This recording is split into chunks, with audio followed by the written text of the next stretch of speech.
Hello students, हम CBSE board का sample paper जो लेटेस्ट है 2023 और 24 सेशन का, उसका सेक्शन ए आपको डिटेल में कराने जा रहे हैं और आप लोग समझिएगा। इसलिए हम कोशिश करेंगे कि मैक्सिमम कंटेंट आपको प्रोवाइड कर सकें और इसका डिटेल्ड व्यू आपको दे सकें। और सीबीएसई का सैंपल पेपर आपको सीबीएसई की वेबसाइट पे अवेलेबल है, आप जाके वहां से डाउनलोड करें। ठीक है, अब हम देखो स्टार्ट करते हैं। तो पहली बात तो आपको ये जानना है कि सीबीएसई सैंपल ये सेशन 2023 और 24 का आपका ये सेशन 2023 और 24 जो न्यू सेशन है उसका सैंपल पेपर है। ठीक है ना, देखो इसमें 5 सेक्शन होंगे। ठीक है ना, आपको हम सेक्शन ए भी कराएंगे। सेक्शन ए में अप्रोक्सीमेट 20 क्वेश्चन है और हर एक क्वेश्चन एक एक मार्क्स का है। तो देखिए क्वेश्चन को कैसे आप अटेम्प्ट करेंगे, कोई निगेटिव मार्किंग नहीं है। तो देखो सेक्शन ए में क्या है कि 18 क्वेश्चन है, एमसीक्यू टाइप के हैं और 2 साथ में एसेशन और रीजन बेस्ड क्वेश्चन भी है, 19 और 20। सबके एक ही एक मार्क्स है। हम कोशिश करेंगे कि इस वीडियो के थ्रू आपको सेक्शन ए पूरा कंप्लीट करा दें। ठीक है, तो देखते हैं सेक्शन ए का पहला क्वेश्चन। तो पहला क्वेश्चन इन्होंने मैट्रिक्स का डाल दिया है। तो सेक्शन ए का पहला क्वेश्चन मैट्रिक्स का है। कह रहे हैं ए कोई स्क्वायर मैट्रिक्स है ऑफ ऑर्डर 2। स्क्वायर मैट्रिक्स होने का मतलब है कि उस पे रोज और कॉलम दोनों ही सेम होंगे। अगर 2 रो है तो 2 ही कॉलम है। इनको हॉरिजेंटल लाइंस को हम लोग रो बोलते हैं, वर्टिकल लाइन को हम लोग कॉलम बोलते हैं। ठीक है, अब जो ये मैट्रिक्स है इस मैट्रिक्स में आपको इनकी पोजीशनिंग की बात करें तो ये A11 है, ये A12 है, ये आपका A21 है और ये A22 है। अब आगे देखते हैं, इन्होंने मैट्रिक्स के जो एलिमेंट्स हैं उनको देखो डिफाइन किया है। कहा कि if i does not equal to j, अगर i j के बराबर नहीं है, then we have to place 1। तो i j के बराबर नहीं है मतलब 1 2। देखो पहली पोजीशन जिसे A11 लिखा है इसको बोलेंगे aij। i की जगह पे 1 है, j की जगह पे 1 है। तो जब i और j बराबर नहीं है तो 1, और जब i और j बराबर है तो आप इस पे क्या प्लेस कर रहे हैं, 0 प्लेस कर रहे हैं। तो देखो मैट्रिक्स क्या फॉर्म होनी है इससे, तो मैट्रिक्स फॉर्म हो जाएगी आपकी, यहाँ पे 1 आ जाएगा, यहाँ पे 1 आ जाएगा। और जब A11 या A22 देखो i और j दोनों बराबर है, i j दोनों बराबर है तो वैल्यू कितनी सब्स्टिट्यूट कर देंगे, 0 सब्स्टिट्यूट कर देंगे। वैल्यू कितनी सब्स्टिट्यूट कर देंगे, 0 सब्स्टिट्यूट कर देंगे। अब अगली प्रॉब्लम क्या है, हमें क्या निकालना है, ए स्क्वायर। हमें क्या निकालना है, ए स्क्वायर। तो किसी मैट्रिक्स का स्क्वायर कैसे करते हैं ये भी देख लेते हैं। तो सिंपल सा हमको साइड में लिख लेना है ऐसे। मैट्रिक्स क्या है हमारी, 0 1 1 0। ए स्क्वायर है मतलब सेम मैट्रिक्स लिख देंगे, 0 1 1 0। इन दोनों का प्रोडक्ट करेंगे। वो प्रोडक्ट रूल थोड़ा सा आसान है। अगर आप ऐसे सोचे पहले वाले का रो ले लें, दूसरे का कॉलम ले लें, पहले एलिमेंट को पहले से और दूसरे एलिमेंट को दूसरे से ही प्रोडक्ट करें। तो 0 0 जा 0 प्लस 1 1 जा 1, फिर पहली ही रो रहेगी और दूसरा कॉलम रहेगा। तो देखो 0 1 जा 0 प्लस 1 0 जा 0। ठीक है, फिर सेकेंड रो हम चूज करेंगे, पहले वाले कॉलम से प्रोडक्ट करेंगे, 1 0 जा 0 0 1 जा 0 कर देंगे। ठीक है, फर्दर हम क्या करेंगे, 1 का प्रोडक्ट 1 से करेंगे तो 1 1 जा 1 और 0 का प्रोडक्ट 0 से 0। तो हमको मैट्रिक्स क्या मिला, देखो यहां से 1 0 0 1। तो हमें मैट्रिक्स क्या मिल रही है, 1 0 0 1। तो कौन से ऑप्शन में है, देखो आपका ऑप्शन डी। और इसका ऑर्डर क्या हो जाएगा आपका 2 क्रॉस 2। क्लियर है, ठीक है ना। सबसे पहले हमने क्या करा है, फिर से सुन लें आप लोग। सबसे पहले जब i और j आपस में बराबर नहीं है तो वैल्यू कितनी पुट कर दी, 1। तो देखो इसमें i की वैल्यू 1 है, j की वैल्यू 2 है, हमने यहाँ 1 कर दिया। i की वैल्यू 2 है, j की वैल्यू 1 है, हमने यहाँ पे 1 प्लेस कर दिया। जब i और j हमारा बराबर है तो हमने वहां पे 0 0 प्लेस कर दिया। ठीक है, स्क्रीनशॉट ले लेना इसका। अब क्वेश्चन सेकंड की तरफ देखते हैं हम लोग, इसको क्लियर कर दे रहे हैं पेज को। ठीक है, क्वेश्चन नंबर सेकंड देखें। तो क्वेश्चन नंबर सेकंड में आपसे कह रहा है कि A and B are invertible square matrices. तो इन्वर्टिबल स्क्वायर मैट्रिसेस हैं, इसका मतलब इनका इन्वर्स पॉसिबल है। और अगर इन्वर्टिबल है, कोई मैट्रिक्स इन्वर्टिबल होती है तो उसका डिटर्मिनेंट कभी भी 0 नहीं होता है। ये किसकी कंडीशन है, इन्वर्टिबल मैट्रिक्स की। अगर इन्वर्टिबल मैट्रिक्स है तो उसका डिटर्मिनेंट कभी 0 नहीं होगा।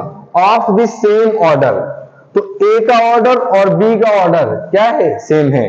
ठीक है, तो कोई भी स्क्वायर मैट्रिक्स होगी उसका इनवर्स पॉसिबल होगा, और इस प्रॉब्लम के अकॉर्डिंग ये दोनों की इन्वर्टिबल मैट्रिक्स है, इनका मतलब इनका डिटरमिनेंट जीरो नहीं है। Then which of the following is not correct, हमें देखना क्या है कि इनमें से कौन सा करेक्ट नहीं है। चलो पहले ऑप्शन को देखते हैं, क्या लिखा है, ए बी इनवर्स। पहले में क्या लिखा है, ए बी इनवर्स, तो ए बी और बाद में क्या लगा है, डिटरमिनेंट का साइन लगा है, तो ए बी इनवर्स को हम लिख सकते हैं a determinant of A divide by determinant of B. तो पहला ऑप्शन तो आपका सही है। हमसे पूछा क्या गया है, कौन सा ऑप्शन सही नहीं है, नॉट करेक्ट। अब हम ए बी इनवर्स की बात करें, ठीक है, तो हम जब ए बी इनवर्स की बात करेंगे तो ए बी इनवर्स को आप लिख सकते हो बी इनवर्स ए इनवर्स, और बी इनवर्स का मतलब होता है 1 divide by determinant of B multiplied by 1 divide by determinant of A. ठीक है ना। अब हम क्योंकि ये मैग्नीट्यूड डिटरमिनेंट ऑफ ए का मतलब मैग्नीट्यूड ऑफ ए को मैग्नीट्यूड ऑफ बी से क्या कर रहे हैं, प्रोडक्ट कर रहे हैं। देखिए दोनों चीजें अलग अलग होती हैं। अगर हम कहें कि एक कोई मैट्रिक्स ए है और दूसरी कोई मैट्रिक्स बी है, तो ए बी का जो प्रोडक्ट होगा वो जरूरी नहीं है कि बी और ए के प्रोडक्ट के बराबर हो। लेकिन अगर हम डिटरमिनेंट ऑफ ए की बात कर रहे हैं, प्रोडक्ट कर रहे हैं डिटरमिनेंट ऑफ बी से, तो इसको हम determinant of B into determinant of A लिख सकते हैं। ठीक है, क्योंकि डिटरमिनेंट सिंपल आपका नंबर या डिजिट्स होते हैं। तो हमारा ऑप्शन बी भी सही है। हम बात कर लेते हैं ऑप्शन सी की।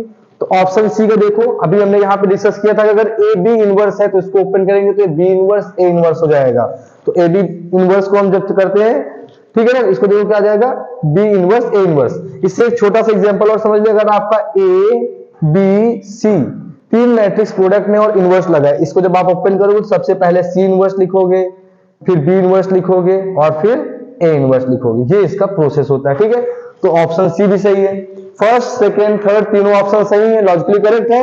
ऑब्वियसली फिर क्या होगा, डी वाला ऑप्शन गलत होगा। क्लियर। अब आगे बढ़े थोड़ा सा, क्वेश्चन नंबर 3 देखो, इसको हम लीड कर दे रहे हैं। आप लोग स्क्रीनशॉट लेते रहिएगा और पॉसिबल हो तो साथ में सॉल्व करते रहिए। थोड़ी देर के लिए आप स्क्रीन रोक के साथ में पहले सॉल्व कर ले, फिर आंसर को साथ में मिलाते चलें।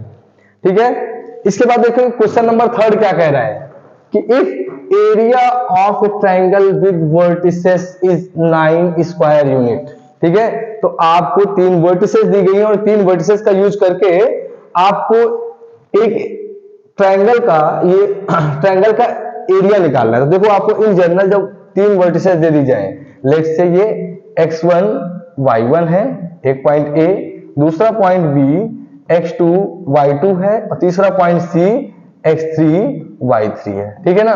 तो एरिया ऑफ ट्रायंगल का फॉर्मूला क्या होता है, तो एरिया ऑफ ट्रायंगल होता है 1 divide by 2 determinant of 1 divide by 2 determinant of x1 y1 1 x2 y2 1 x3 y3 1, ये इसका हो जाता है डिटरमिनेंट। ठीक है ना। तो हमारे पास कितने कोऑर्डिनेट है, 3 कोऑर्डिनेट है, एरिया कितना है 9 यूनिट। फिर क्या कह रहा है, then the values of k will be, तो k की वैल्यू क्या होगी। ठीक है ना, हमें क्या दे दिया इन्होंने, 3 कोऑर्डिनेट दे दिए हैं, हमसे k की वैल्यू पूछ रहा है और हमें साथ में इन्होंने इसका एरिया भी दे दिया है। तो हम फार्मूले में इस वैल्यू को प्लेस कर देंगे। देखिए यहाँ पे इसका आंसर हम यहाँ पे सॉल्व कर दे रहे हैं 1 डिवाइडेड बाई 2। सबसे पहले -3 0 1, फिर दूसरे में 3 0 1 और तीसरे में 0 k 1। ठीक है, और इक्वल्स हम किसके इक्वल रख देना, हमें 9 के इक्वल, क्योंकि इसका एरिया क्वेश्चन में गिवन है 9। अब इस डिटरमिनेंट को सॉल्व कर ले, तो देखो सबसे पहले हम इसको रो के फर्स्ट रो के लॉन्ग इसको ओपन करते हैं। तो 1 डिवाइडेड बाई 2, इसमें एलिमेंट कितना लिखा है -3, 0 1 जा 0, k 1 जा k, तो 0 - k, पहले प्लस का साइन होता है फिर माइनस का साइन लगाएंगे। अब यहाँ पे एलिमेंट कितना है 0। अब 0 के बाद कुछ भी सॉल्व करोगे वैल्यू क्या हो जाएगी 0। देखो जैसे 0 प्रोडक्ट में किसको करेंगे 3 1 जा 3 और 0 1 से 0, बट सबका सब 0 हो जाएगा। फिर प्लस का साइन लगाएंगे, तो जब हम प्लस का साइन लगाएंगे, अब इसको देखो 1 के लाऊं तो 3 इंटू के, तो 1 टाइम्स ऑफ 3 इंटू के माइनस 0 0 0। इनको हम आपस में ऐड कर लेते हैं, तो देखो यहां से मिल जाएगा -3, तो माइनस माइनस क्या हो जा रहा है देखो +3, और साथ में यहाँ 1/2 जो लिखा है डिटरमिनेंट के बाहर, तो इसको इधर जाके प्रोडक्ट में कर देंगे, तो वैल्यू 9 2 जा कितना हो जाना है 18, वैल्यू 9 2 जा 18 आ जाना है।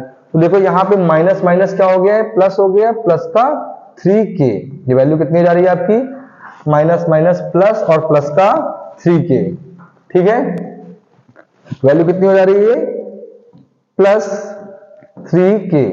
अब यहाँ पे ये वैल्यू कितनी है 0, कोई मीनिंग नहीं है इसका, और साथ में क्या आ गया प्लस का 3k, ठीक है। तो 3 + 3 कितना हो जाएगा आपका 6k, और 6k इक्वल टू क्या है 18।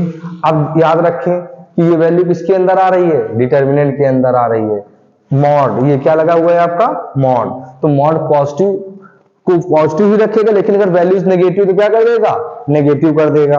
तो 6 से इसको डिवाइड करेंगे तो कितना आ जा रहा है आपका 3 आ जा रहा है। तो k की वैल्यू को हम लिखेंगे यहाँ पे +-3। हम ऐसा क्यों कर रहे हैं, क्योंकि k प्लस का भी होगा और या फिर माइनस का होगा, क्योंकि यहाँ पे मॉड लगेगा तो वो ऑटोमेटिक इसको प्लस का कर देगा, इसलिए k की वैल्यू क्या होनी चाहिए +-3। देखते हैं कौन सा ऑप्शन सही है। तो ऑप्शन नंबर बी में देखो हमें क्या मिल जा रहा है +-3 मिल जा रहा है, ठीक है। अगला क्वेश्चन देखते हैं हम इसका। अगले क्वेश्चन में क्वेश्चन नंबर 4 देखो क्या कह रहा है आपसे, क्वेश्चन नंबर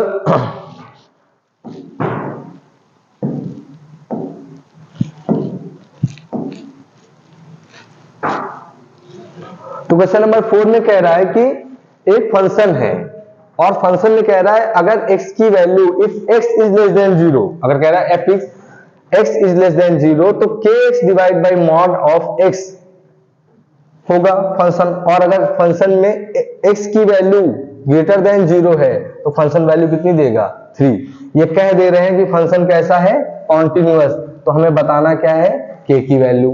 तो सबसे पहले हम जान लेते हैं कि कोई फंक्शन जब कॉन्टिन्यूअस होता है तो कॉन्टिन्यूअस की कंडीशन क्या होती है।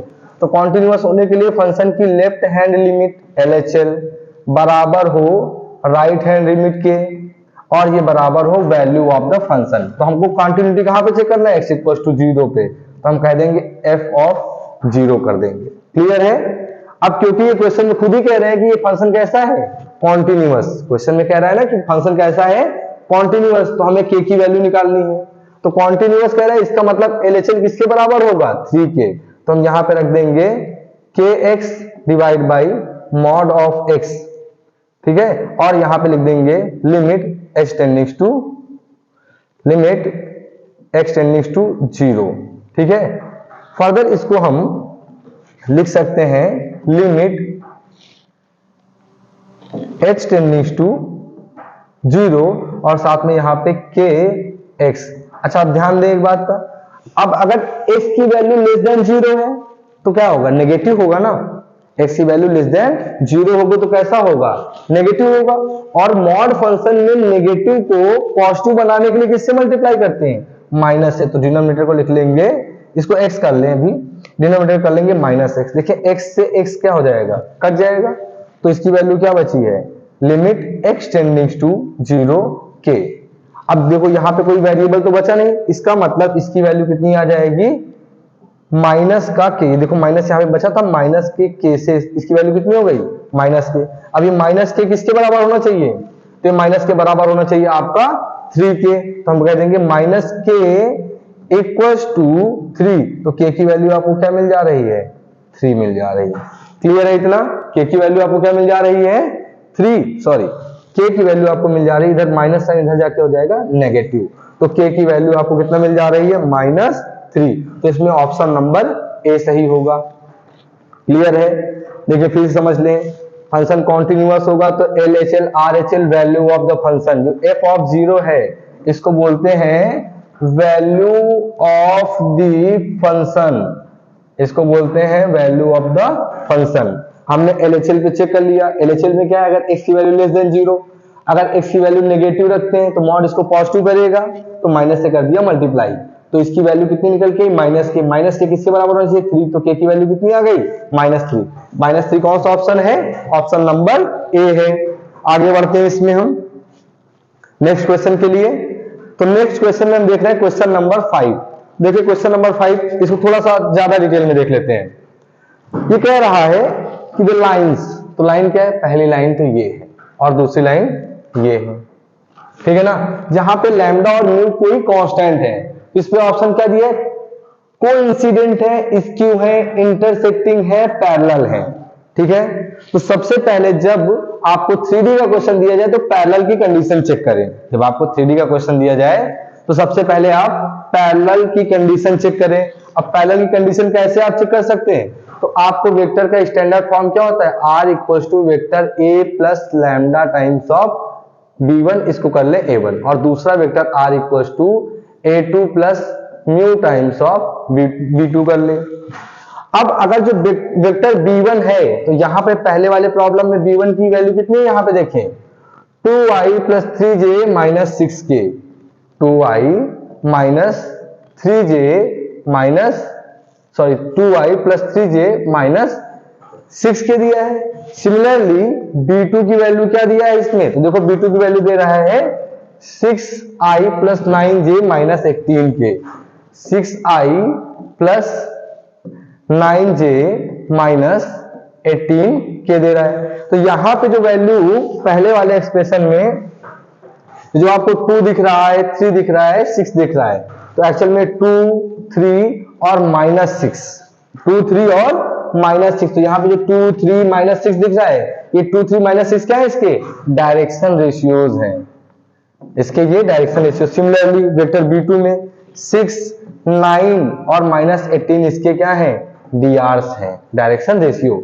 तो अगर दो स्पेस में स्क्यू लाइंस का डायरेक्शन रेशियो का रेशियो कांस्टेंट होता है तो दोनों लाइन आपस में पैरेलल होती है। तो देखें 2:6 इक्वल्स टू 3:9 इक्वल्स टू -6:-18। थोड़ा सा इसको सिंप्लीफाई करते हैं। तो जब आप इसको सिंप्लीफाई करेंगे देखो ये क्या हो जाएगा 1/3, ये भी क्या हो जा रहा है 1/3, और ये भी कितना हो जा रहा है कट के 1/3, तो सबका रेशियो कितना आ रहा है 1/3। इसका मतलब ये लाइन कैसी है, पैरेलल। तो ये पैरेलल की आपकी कंडीशन होती है, ठीक है। तो जब भी आपको 3D में क्वेश्चन मिले तो सबसे पहले आप चेक कर लेना क्या ये b1 और b2 के जो डायरेक्शन रेशियोज है उनका रेशियो कांस्टेंट तो नहीं आ रहा है। अगर रेशियो कांस्टेंट आ रहा है तो आप तुरंत समझ जाएंगे कि उसमें क्या है ऑप्शन में, कि वो लाइन सेगमेंट, वो दोनों लाइनें आपस में पैरेलल ही होंगी। क्लियर है। आगे चलते हैं नेक्स्ट क्वेश्चन पे, स्क्रीनशॉट ले लेना। क्वेश्चन नंबर 6 क्या कह रहा है देखें। तो क्वेश्चन नंबर 6 तो बहुत ही आसान है। अब क्वेश्चन नंबर 6 में है क्या, एक सिंपल सा एक्सप्रेशन दिया है और इस सिंपल से एक्सप्रेशन में ये पूछ क्या रहा है आपसे, the degree of the differential equation. क्या पूछ रहा है, डिग्री। तो डिग्री क्या होता है, तो डिग्री होता है हाईएस्ट पावर, जो हाईएस्ट नंबर ऑफ डेरिवेटिव है उस पे कितना एक्सपोनेंट या पावर है, दैट इज कॉल्ड डिग्री। तो देखिए यहाँ पे कितनी बार डिफरेंशिएटेड है, ये एक बार। ये कितनी बार डिफरेंशिएटेड है, 2 टाइम्स। तो जो मैक्सिमम टाइम डिफरेंशिएटेड है उस पे पावर कितना है 2, तो इसका आंसर तो हो जाएगा आपका 2। ठीक है ना, समझ में आया। जो मैक्सिमम टाइम डिफरेंशिएटेड है उस पे जो पावर होगी दैट इज डिग्री। तो डिग्री ऑफ द एक्सप्रेशन यहां पे कितना हो गया आपका 2 हो गया। चलो आगे देखते हैं इसको, नेक्स्ट क्वेश्चन इसका। इसके नेक्स्ट क्वेश्चन में क्या कह रहा है, the corner point bounded feasible region determine a system of linear constants are. क्या कह रहा है, the corner points bounded feasible region determined by the linear constants are. तो देखो हम जब लीनियर इनइक्वालिटी सॉल्व करते हैं, हम एक ग्राफ बना ले रहे हैं, ऐसे रैंडम सा कोई ग्राफ एक ड्रॉ कर रहे हैं। एक लाइन ये जा रही है, दूसरी लाइन कुछ ऐसे जा रही है, तीसरी लाइन ये जा रही है। तो मान लेते हैं कॉर्नर पॉइंट ये आपको पड़ गया, दूसरा कॉर्नर पॉइंट ये और तीसरा कॉर्नर पॉइंट ये है। ठीक है ना, तो 3 कॉर्नर पॉइंट है, एक का नाम दे दिया ए, एक का नाम बी, एक का नाम दे दिया सी। और एक्सप्रेशन में हमें जेड की वैल्यू दी होती है। हम क्या करते हैं, इन कॉर्नर पॉइंट को, एक x1 y1 हो गया, दूसरा पॉइंट आपका x2 y2 हो गया और तीसरा पॉइंट आपका x3 y3 हो गया। इसमें x1 y1 की एक बार वैल्यू प्लेस करते हैं, फिर x2 y2 की वैल्यू प्लेस करते हैं, फिर x3 y3 की प्लेस करते हैं। तो इनमें से किसी एक केस में या दो केस में वैल्यूज बराबर होंगी या कम ज्यादा होंगी। तो जो सबसे हाईएस्ट वैल्यू होगी कॉर्नर की उसको मैक्सिमा बोलेंगे, और जो सबसे लोएस्ट वैल्यू होगी उसको मिनिमा बोलेंगे। अच्छा, कई बार क्या होता है कि कर्व ओपन रह जाता है, जैसे ये कर्व तो कैसा हो गया, सब क्लोज रीजन हो गया, तो इसका मैक्सिमा और मिनिमा दोनों डिफाइन है। कई बार मैक्सिमा डिफाइन नहीं होता और कई बार मिनिमा डिफाइन नहीं होता, उसको नेक्स्ट किसी क्वेश्चन में देखेंगे हम लोग। तो देखें यहां पे सबसे पहले हम टेबल बना लें, ठीक है, और टेबल में इधर रख देते हैं कोऑर्डिनेट। तो पहला कोऑर्डिनेट क्या है, 0,3, पहला कोऑर्डिनेट 0,3, दूसरा कोऑर्डिनेट 1,1, तीसरा कोऑर्डिनेट 3,0, और यहां पे z की वैल्यू कितनी है, px प्लस qy। तो पहले देखो x की जगह कितना रखेंगे 0, तो मिलेगा p, y की जगह कितना रखेंगे 3, तो मिल जाएगा हमें 3q। फिर दूसरे केस में x की जगह पे 1 रखेंगे तो मिलेगा p, और y की जगह पे 1 रखेंगे तो मिलेगा q। समझ में आ रहा है सभी को? ठीक है, फिर आगे देखते हैं इस पे। x की जगह पे 3 रखेंगे तो क्या हो जा रहा है आपका 3p, और y की जगह कितना रख देंगे 0, तो 0 लिखने की जरूरत नहीं है। तो यहां पे पहले वाले से z की वैल्यू कितनी मिल रही है, p प्लस 3q, दूसरे वाले से z की वैल्यू कितनी मिल रही है, p प्लस q, और तीसरे वाले से z की वैल्यू कितनी मिल रही है हमें 3p मिल रही है। ठीक है, अब हम क्या कर सकते हैं इस पे देखें, आगे क्या कह रहा है प्रॉब्लम में, कह रहा है कि where p, q greater than 0, तो जो p, q की वैल्यू है वो ग्रेटर देन 0, मतलब दोनों वैल्यूज पॉजिटिव हैं। The condition on p and q so that minimum of z occurs at 3,0 and 1,1। तो दो पॉइंट पे मिनिमम अकर हो रहा है। यहाँ पे क्या कह रहा है कि मिनिमम कहां पे आ रहा है 3,0 पे और 1,1 पे, मतलब मिनिमम आ रहा है आपका ये वाला, और ये दोनों आपकी मिनिमम वैल्यू। अच्छा, किसी भी लीनियर इनइक्वालिटी में अगर दो वैल्यूज मिनिमम हो, इसका मतलब दोनों की वैल्यू क्या है, बराबर है। तो हम यहां से कह सकते हैं कि भाई देखो p प्लस क्यू कितना होगा z, तो 3p की वैल्यू भी क्या होगा z। इसको कह ले पहली इक्वेशन, इसको कह दे दूसरी इक्वेशन, इनको कंपेयर करें तो हमें मिल जाएगा p plus q equal to 3p। तो देखें यहां से p इधर जाएगा तो q की वैल्यू कितनी मिल जाएगी 2p। चलो अब ऑप्शन देखते हैं, p की वैल्यू कितनी हो जानी है, देखो p q equal to 2p है, तो यहां से हम p की वैल्यू q डिवाइडेड बाई 2 कह सकते हैं कि नहीं। देखो p की वैल्यू q डिवाइडेड बाई 2 हमारा ऑप्शन हो गया। ठीक है, अगला क्वेश्चन इसमें देखते हैं। देखिए क्वेश्चन नंबर 8 में क्या कह रहा है,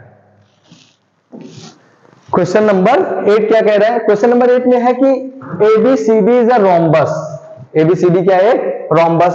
तो रोम्बस क्या होता है, रोम्बस एक क्वाड्रिलेटरल है, रोम्बस एक क्वाड्रिलेटरल है जिसकी चारों की चारों साइड्स इक्वल होती हैं। रोम्बस एक क्वाड्रिलेटरल है जिसकी चारों की चारों साइड इक्वल होती हैं। दूसरी प्रॉपर्टी क्या है, इसके डायगोनल एक दूसरे को 90 डिग्री पे कट करते हैं। इसके डायगोनल एक दूसरे को 90 डिग्री पे कट करते हैं, और डायगोनल एक दूसरे को बाइसेक्ट करती हैं। डायगोनल एक दूसरे को बाइसेक्ट करती हैं। ठीक है ना, तो ये तो हमने पढ़ लिया प्रॉपर्टी किसकी, रोम्बस की। तो रोम्बस का नाम क्या दिया इन्होंने, ABCD। अब आप सोचेंगे कहां से स्टार्ट करें, आप किसी भी एक कॉर्नर को पकड़ के स्टार्ट कर सकते हैं। हमने इसको कह दिया A, फिर हमने इसको कह दिया है B, ये हमारा C हो गया, ये हमारा D हो गया, और ये पॉइंट हो गया E हो गया। ठीक है ना, हमारा क्या हो गया A B C D और E। तो कह रहा है कहां पे डायगोनल इंटरसेक्ट कर रहे हैं, तो डायगोनल एक दूसरे को पॉइंट E पे इंटरसेक्ट कर रहे हैं, तो हमने इस पॉइंट का नाम दे दिया है E।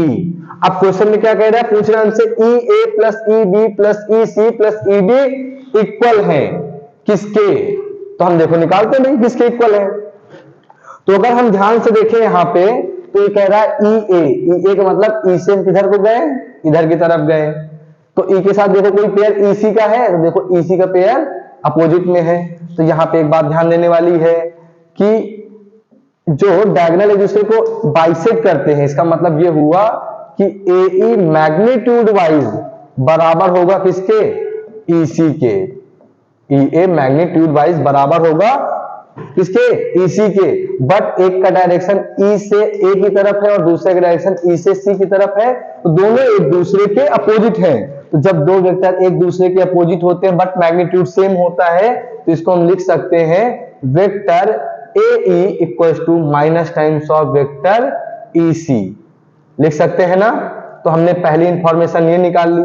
सेम वे में देखो यहाँ पे क्या लिखा है, वेक्टर EB, तो E से B हम किधर को आ रहे हैं, इधर नीचे को आ रहे हैं, E से B हम इधर को आ रहे हैं, और फिर देखो E से D किधर को जा रहे हैं, अपवर्ड जा रहे हैं इधर। तो इन दोनों के बीच का एंगल भी कितना हो गया, 180, मतलब अपोजिट डायरेक्शन में। इसका मतलब ये हुआ कि वेक्टर ED बराबर है minus times of vector EB के, ठीक है। अच्छा इसको इससे देखें, तो इससे अगर हम माइनस EC को इधर लेके आएंगे तो कैसा हो जाना है, इसको माइनस EC को इधर लेके आएंगे तो प्लस का हो जाएगा, तो इसको क्या लिख देंगे, AE प्लस EC, ठीक है।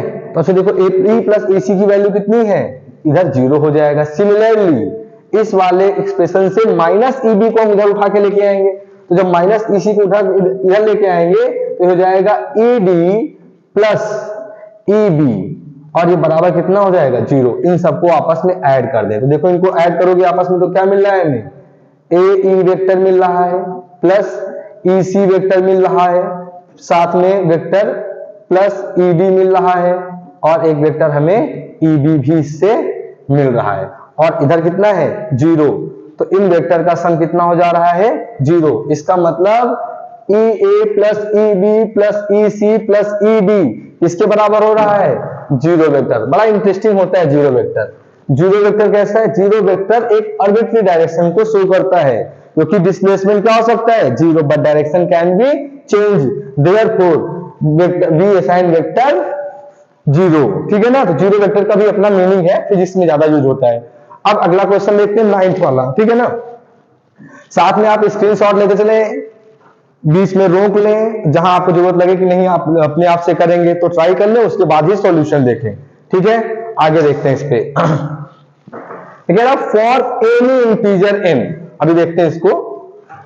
ये कह रहा है कि फॉर एनी इंटीजर n, तो n क्या है, कोई एक इंटीजर है। चलो भाई मान लिया कि n एक इंटीजर है, तो हमने n लिख दिया कि n बिलोंग कर रहा है हमारा z से, z सिंबल होता है इंटीजर का। कह रहा है the value of minus pi से पाई तक ये कितना हो, तो भाई साहब जब भी ऐसी प्रॉब्लम आए तो answer most of the case में क्या होता है, 0 होता है। अच्छा एक प्रॉपर्टी होती है, अगर कोई फंक्शन माइनस a से a तक f ऑफ x है, अगर कोई फंक्शन माइनस a से प्लस a तक f ऑफ x dx लिखा है, ठीक, और अगर x को रिप्लेस करें किससे, माइनस x से, अगर हम x को रिप्लेस करें माइनस x से, तो देखिए अगर कोई फंक्शन है fx, x को रिप्लेस कर दिया माइनस x से, तो minus of x equals to, अगर माइनस ऑफ क्या हो जाता है fx, तो इस कंडीशन को हम लोग बोलते हैं ऑड फंक्शन। क्या बोल लेंगे इसको, ऑड फंक्शन। इसको क्या बोलते हैं, ऑड फंक्शन। तो आपको याद रखना है कि जब भी ऐसी प्रॉब्लम, एक नंबर में क्वेश्चन, ज्यादातर ऐसे क्वेश्चन एक नंबर में पूछेंगे, तो जब भी फंक्शन ऑड हो जाए तो वैल्यू कितनी हो जाएगी फंक्शन के, इंटीग्रेशन क्या हो जाएगा, तो इंटीग्रेशन की वैल्यू हो जाएगी 0। जब भी ऑड फंक्शन होगा तो इंटीग्रेशन की वैल्यू 0। फिर सुन लें, अगर लिमिट माइनस a से a तक है और फंक्शन कैसा है, ऑड, ऑड होने के लिए जहां जहां पे x है उसको रिप्लेस कर देंगे माइनस x से, तो वैल्यू क्या हो जाएगी, माइनस टाइम्स ऑफ fx हो जाएगी। तो इसको हम लोग बोल सकते हैं कि ऑड फंक्शन है। चलो इस पर ट्राई कर लेते हैं ऑड फंक्शन। अब कंफर्म करें ना कि ऑड फंक्शन है कि नहीं। तो देखिए हम फंक्शन, सिर्फ हम फंक्शन की वैल्यू लेंगे, इसके अलावा कुछ और ना लेंगे, ठीक है। तो देखिए e रेज द पावर कितना है, cos स्क्वायर, जहां पे x है माइनस x रख दिया गया। फिर इन्होंने कहा साइन क्यूब 2n प्लस 1, तो कोई ना कोई तो इंटीजर ही आना है, साथ में रख देंगे माइनस x। हमें पता है कि cos ऑफ माइनस x, इसकी वैल्यू कितनी होती है, cos x। इसका मतलब इसको हम लोग क्या लिख सकते हैं, e raise the power cos square x, इसमें कोई डिफरेंस नहीं होगा। बट हमें ये भी पता है कि साइन फंक्शन हमारा ऑड होता है, साइन ऑफ माइनस x बराबर होता है minus times of sine x के, याद रहेगा, साइन ऑफ माइनस x बराबर होता है minus times of sine x। लिख लेना कि साइन फंक्शन ऑड होता है कॉस फंक्शन आपका, ये वाला कॉस फंक्शन ये होता है आपका इवन, ठीक है। बट जब हम इसको साइन क्यूब को -x रखेंगे तो यहां साइन कैसा माइनस बाहर आ जाएगा, तो माइनस साइन ओवरऑल बाहर आ गया, तो हमारे पास बचा क्या, तो ये बचा हमारे पास साइन क्यूब 2n+1x। तो हमारे पास देखो हमने फंक्शन क्या लेके चले थे, e raise the power cos square -x sine cube x, मतलब हम इसको लेके चले थे। और जब हम इस पे x को रिप्लेस किए हैं -1 से, जब हमने x को -x से रिप्लेस किया तो हमने सामने साइन क्या पा गए, माइनस पा गए। तो जब ऐसे ही साइन ओवरऑल फंक्शन में सामने कैसे आ गया, नेगेटिव आ गया। देखिए यहाँ पे साइन, ये तो हमारा इनिशियल फंक्शन हो गया और सामने वैल्यू कैसी आ गई, माइनस की। इसका मतलब एक ऐसा फंक्शन हो गया ऑड फंक्शन। और अगर limit -a to a fx dx equal to 0 है, देख लेना एनसीईआरटी में प्रॉपर्टी नंबर 5 या 6 में से कोई है, ठीक है ना। तो अगर ऐसा हो रहा है तो फंक्शन का इंटीग्रेशन क्या होगा, 0 होगा। फंक्शन का इंटीग्रेशन क्या होगा, देखो स्टार्टिंग बता दिए थे, जब भी ऐसी प्रॉब्लम एक नंबर में है तो आपका ऑड इवन सबसे पहले चेक करना, ठीक है ना। अब अगली प्रॉब्लम को देखते हैं। ऑड फंक्शन इवन फंक्शन के बारे में फिर से जान लो। यहां पे कि अगर f ऑफ -x बराबर fx आए तो ये हुआ इवन। अगर f ऑफ -x बराबर fx आए तो इवन। और अगर ऐसा हो जा रहा है कि f ऑफ -x बराबर माइनस टाइम्स ऑफ fx आए तो फंक्शन कैसा हो जाएगा, ऑड। इस फंक्शन को क्या बोलेंगे अपन, ऑड फंक्शन बोलेंगे। कोई समस्या, ठीक है। चलो देखते हैं इसके बाद नेक्स्ट क्वेश्चन कहां तक पहुंच गए, 10 के आगे देखते हैं। क्वेश्चन नंबर 11 आप लोग देखें। अच्छा अभी क्वेश्चन नंबर 10 करना है, तो क्वेश्चन नंबर 10 देखें क्या रहा है क्वेश्चन नंबर 10। अच्छा जब भी आप लोग क्वेश्चन पढ़े तो एक बार क्वेश्चन को ध्यान से अच्छे से मतलब रीड कर ले, क्वेश्चन कहना क्या चाह रहा है। कह रहा है देखो, द वैल्यू ऑफ डिटर्मिनेंट, ये जैसे इसको बोलते हैं डिटर्मिनेंट, डिटर्मिनेंट का सिंबल होता है। अगर यहीं पे इसको हम ऐसे कर देते तो ये मैट्रिक्स हो जाता है। ये क्या है आपका डिटर्मिनेंट। अच्छा इस डिटर्मिनेंट में रोज कितनी है, 3 रो है, कॉलम कितने हैं, 3 कॉलम है, तो ऑर्डर क्या हो गया 3 क्रॉस 3। कैसी मैट्रिक्स है, स्क्वायर। अब कह रहे हैं मैट्रिक्स जो भी है इसमें जो x है वो बिलोंग कर रहा है पॉजिटिव रियल नंबर से, इज। अब ये कह रहा है यहां से बिलोंग कर रहा है, तो कह रहा है हमको निकालना क्या है, हमारा फोकस किस पे, डिटर्मिनेंट पे। लेकिन हमें एक बात क्या पता है कि हमें इसके जो भी डायगोनल एलिमेंट है, तो डायगोनल एलिमेंट कैसे दिख रहे हैं, 0 0 0। कैसे दिख रहे हैं, 0 0 0।